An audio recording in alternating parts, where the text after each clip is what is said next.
Hello दोस्तों, physio magic channel पे आपका स्वागत है। तो आज की वीडियो में हम लोग देखेंगे टाइप्स ऑफ स्ट्रेचिंग। इससे पहले मैं स्ट्रेचिंग और उसके मैकेनिज्म को पढ़ा चुकी हूँ, तो अगर आपने वो वीडियो नहीं देखा है तो आप मेरे चैनल पे जाकर देख सकते हैं। तो शुरू करते हैं टाइप्स ऑफ स्ट्रेचिंग। स्ट्रेचिंग के कितने टाइप्स है? अगर मैं आपसे पूछूं तो बेसिकली लोग इसके दो टाइप्स बताते हैं, स्टैटिक स्ट्रेचिंग और डायनामिक स्ट्रेचिंग। ठीक है, इससे ज़्यादा नहीं बताते, पर ऐसा नहीं है। स्ट्रेचिंग के बहुत सारे टाइप्स होते हैं, 6 होते हैं, उससे ज़्यादा भी होते हैं, पर अभी मैं उतना बताऊंगी जो आपको क्लिनिकली यूज हो एज अ फिजियो स्टूडेंट, आपके एग्जाम के पॉइंट ऑफ व्यू से यूज होगा। ठीक है, तो स्ट्रेचिंग को हम लोग दो ग्रुप में डिवाइड करते हैं, based on who applied the force, कौन फोर्स लगा रहा है उस बेसिस पे डिवाइड करेंगे। तो active stretching and passive stretching. Second group होगा हमारा बेस्ड ऑन द टेक्निक, हमारे किस किस टेक्निक पे हम स्ट्रेचिंग को दे रहे हैं। तो उसमें हमारा आएगा static stretching, dynamic stretching, ballistic stretching, PNF stretching, prolong stretching. आज मैं सारे टाइप्स को कवर करूंगी एक्सेप्ट पीएनएफ। ठीक है, पीएनएफ हमारा काफ़ी ही गोल्ड स्टैंडर्ड स्ट्रेचिंग है हमारे क्लिनिकली पॉइंट ऑफ व्यू से, तो इसे मैं एक लॉन्ग वीडियो में डिस्कस करूंगी। ठीक है, शुरू करते हैं। पहला हम लोग देखते हैं एक्टिव स्ट्रेचिंग। तो एक्टिव स्ट्रेचिंग, इसमें क्या होता है, पेशेंट अपने मसल्स पे खुद ही फोर्स अप्लाई करता है। एक्टिव मतलब क्या हुआ, पेशेंट बाय पेशेंट, खुद से फोर्स अप्लाई करना बिना किसी एक्सटर्नल हेल्प के। तो होता कैसे, इसमें क्या होगा ना कि एंटागोनिस्ट जो हमारा मसल्स है, एंटागोनिस्ट मसल्स है वो हमारा कॉन्ट्रैक्ट करेगा, और जो एगोनिस्ट मसल्स है वो हमारा क्या करेगा, रिलैक्स करेगा या फिर क्या एलोंगेट करेगा, मतलब स्ट्रेच करेगा। जो एगोनिस्ट मसल्स है वो हमारा एलोंगेट करेगा, और जो हमारा एंटागोनिस्ट मसल्स है वो हमारा कॉन्ट्रैक्ट करेगा। जस्ट एग्जांपल, ठीक है, हमें किसका स्ट्रेचिंग करना है, हैमस्ट्रिंग का स्ट्रेचिंग करना है। तो एक्टिव स्ट्रेचिंग कैसे करेंगे, पेशेंट जो है वो खुद ही से अपने पैर को ऊपर उठाएंगे। जब पैर को ऊपर उठाएंगे तो हमारा जो क्वाड्रिसेप्स है वो क्या करेगा, कॉन्ट्रैक्ट करेगा, और जो हमारा हैमस्ट्रिंग है वो हमारा स्ट्रेच करेगा। इससे हमारा क्या होगा, हैमस्ट्रिंग में स्ट्रेचिंग आएगा। इसका बेनिफिट्स क्या होगा कि जो हमारा रेसिप्रोकल इनहिबिशन जो है वो एक्टिवेट होता है, जो डार्केट मसल्स को रिलैक्स करता है, और न्यूरोमस्कुलर को कंट्रोल इम्प्रूव होता है। ठीक है, पेशेंट इंडिपेंडेंट होता है, इसे किसी एक्सटर्नल हेल्प का भी जरूरत नहीं है। तो हम इसे as a home exercise prescribe करते हैं कि आप अपना स्ट्रेचिंग हैमस्ट्रिंग का करना है या फिर किसी भी मसल्स को करना है, तो पेशेंट को एक बार ही बता करके एक्टिव स्ट्रेचिंग, और उन्हें बोलते हैं आप इसे घर पे कर सकते हैं। तो ये क्या होगा, पेशेंट को इंडिपेंडेंट बनाता है, होम एक्सरसाइज प्रोग्राम के लिए बेस्ट होता है। अब आते हैं कि इसका लिमिटेशन क्या है। इनका मसल्स में, ठीक है, मसल्स पावर कम रहेगा, उनको नहीं बोलेंगे कि आप घर पे जा करके ये स्ट्रेचिंग कर लीजिए, इनको बिल्कुल भी नहीं बोलेंगे, ये लिमिटेशन हमारा है। सेकेंड नाम आता है हमारा पैसिव स्ट्रेचिंग। ठीक है, पैसिव स्ट्रेचिंग क्या होता है, थेरेपिस्ट स्ट्रेचिंग।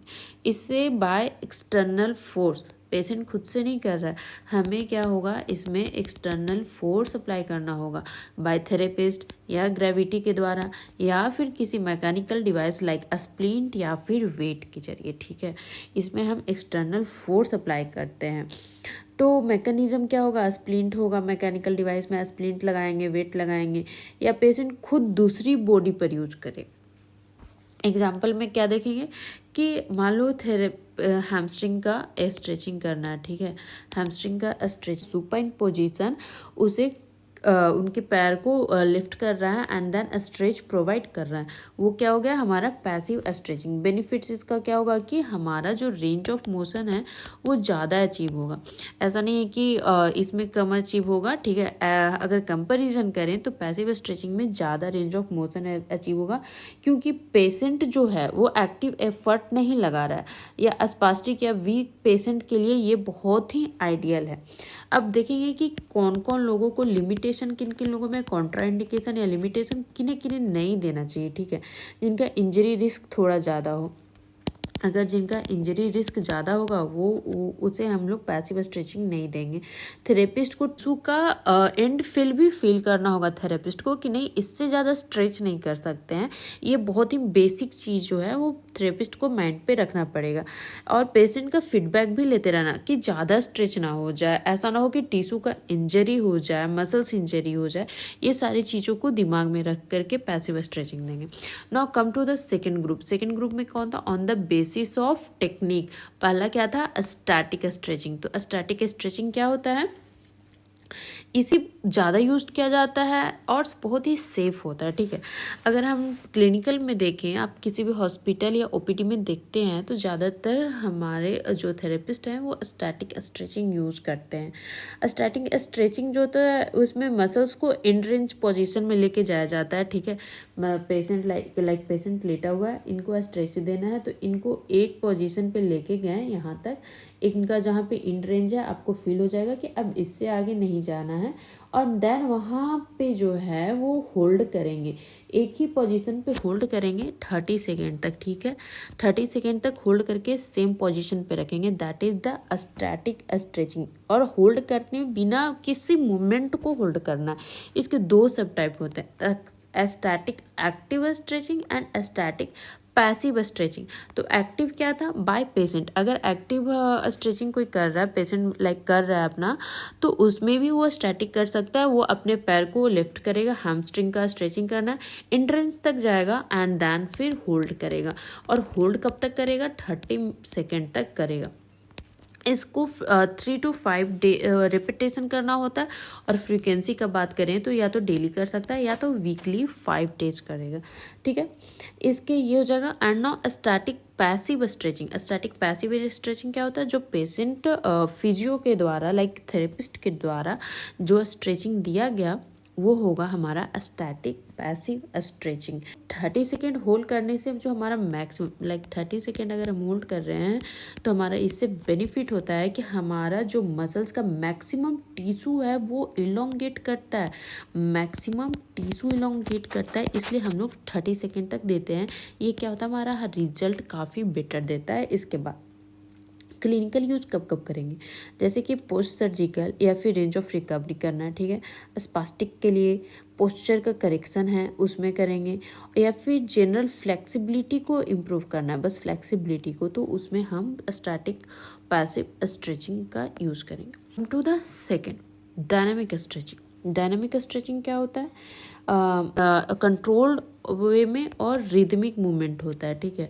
ऐसा नहीं कि अनकंट्रोल, लाइक कंट्रोल्ड मूवमेंट होता है प्लस रिदमिक मूवमेंट होता है, फुल रेंज ऑफ मोशन होता है, पर इसमें होल्ड नहीं करना होता है। जो यहाँ पे हम लोग 30 सेकेंड का होल्ड दे रहे थे, इसमें होल्ड नहीं रहता है। इसमें कंट्रोल रिदमिक मूवमेंट होगा, through the full range of motion होगा, बिना एंड रेंज होल्ड के। यह स्टैटिक स्ट्रेचिंग से फंडामेंटली अलग है क्योंकि यहाँ पे मूवमेंट होता है, पोजीशन होल्ड नहीं होता है, ठीक है। मूवमेंट हो रहा है, मूवमेंट ऐसा नहीं मूवमेंट नहीं हो रहा है, मूवमेंट हो रहा है पर होल्ड नहीं हो रहा है। तो यहाँ पे वो स्टैटिक से डिफरेंस हो जाता है।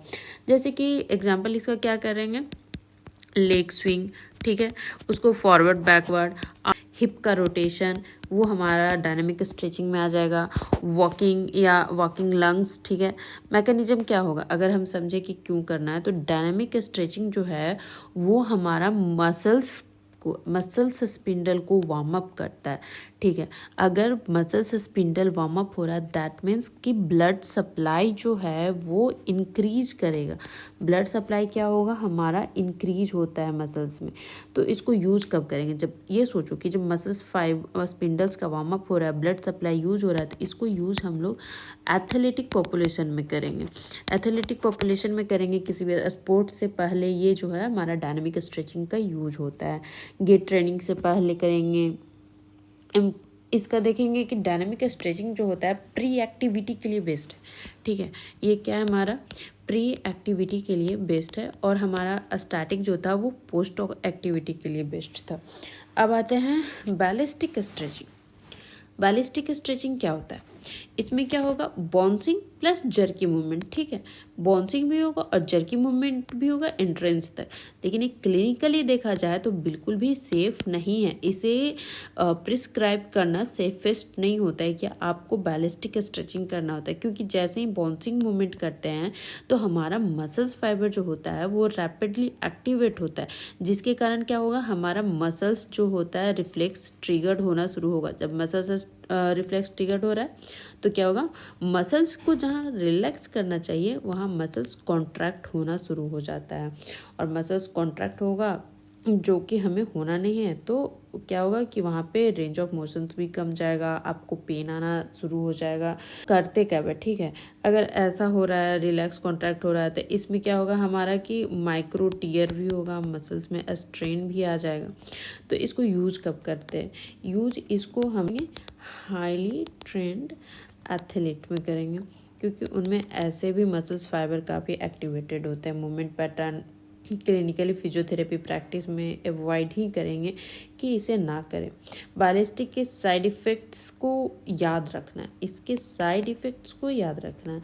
अगर एग्ज़ाम में आप जाओ, मैकेनिज्म को ही पूछेगा कि इसे क्यों यूज नहीं करना है, आपको ये चीज़ याद करके जाना है।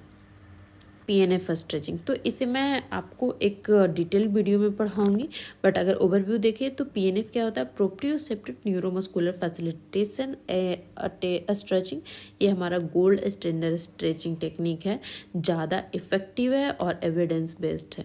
ठीक है, इसके 3 सब टाइप होते हैं, hold relax, contract relax, hold relax with agonist contraction.